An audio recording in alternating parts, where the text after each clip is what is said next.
Good morning. How are you today? Well, it's 80 degrees. It's a little bit like being in a sauna, and it's but it's okay. And I send out my condolences to those who are suffering really serious weather conditions that are oppressive and dangerous. Hopefully, that will pass soon. Uh, the same stories rattle around every day uh, with developments.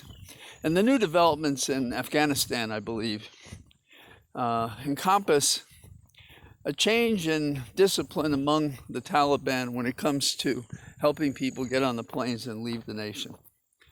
There's been more shooting, there's been more physical work, and that may account for the government reportedly telling people that they should stay in the city until it's time to come.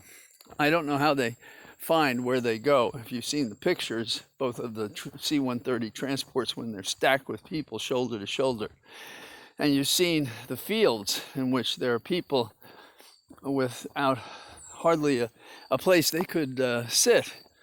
You can see the problem if you've ever had to wait for a plane from one of the regular national airlines yourself. So that's a real mess, and I don't think there's any way that's going to finish on time, although obviously the deadline is hortatory. I don't think it'll be possible to achieve it.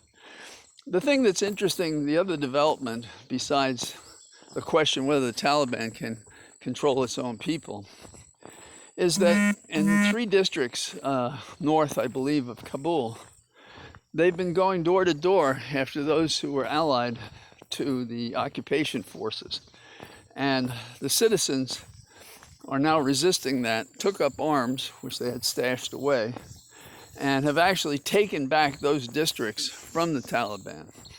Now, it remains to be seen how the Taliban is going to respond to that. And they're probably going to have an identity crisis, because on the one hand, they want to pretend to, associate themselves with the lie they told us about how they were going to respect those leaving the nation. But, it's a horde. It's not a regular army. It's the Taliban. These are tribes and so forth. And how good or terrible the discipline is remains to be seen. So there's that. But in these 3 districts, the people who fought back and have taken over, they're doing something that the regular army didn't do. And they are people who fought before. And some of them are army, from the security force of the government. And they have with them the vice president of the administration, and they're hiding him so that they actually have the core to assert a new government. But 3 districts does not a movement make, and they're probably going to ask soon for support from other nations. And having left, the United States is not going to be doing that in a very energetic fashion. And that shouldn't be any surprise to us.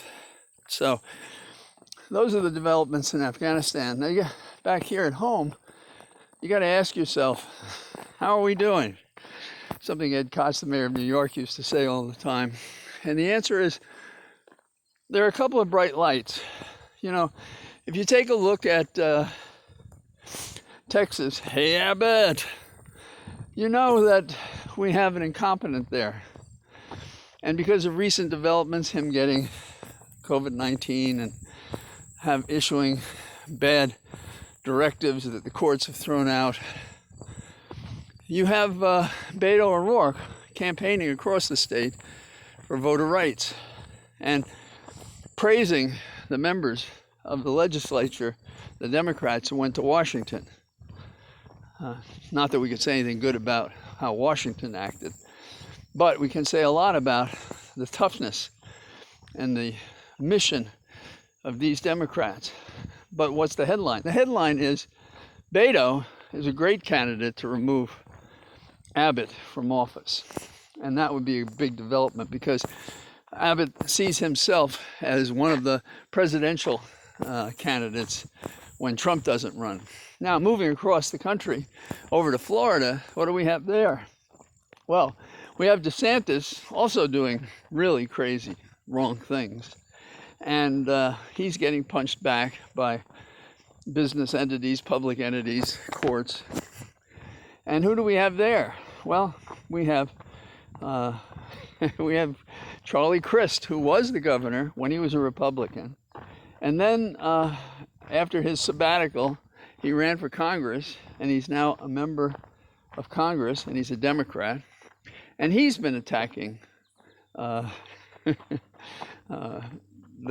governor of Florida, DeSantis. And he said he's out to lunch. People say he's out to lunch and dinner and everything else. But he makes a very attractive candidate. I know there are others down there, but one of the reasons he's attractive is that he was a Republican, he is a Democrat, he's very competent.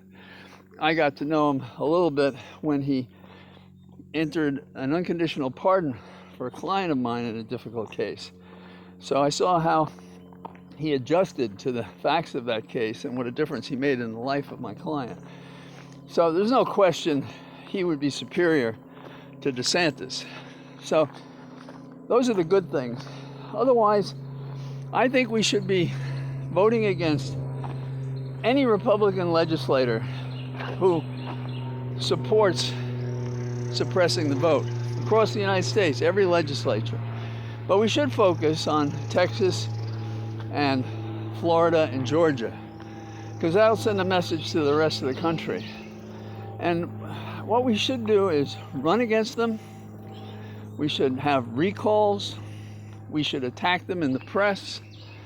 We should attack their financial supporters who would support them doing this. In other words, self-help, the old Democratic way. Don't wait for the courts, although do that as well. Don't wait for the Congress. That's plainly a waste of time, because they have no balls, frankly, to do what is necessary and to get rid of the cloture vote of 60 votes. And S&M, Sinema and Manchin, maybe they should be thrown out of the Senate because they have no spine at all. So there are things we can do, we the people must do, just as we the people are doing it in Afghanistan. So have a good day. Talk to you tomorrow. Bye-bye.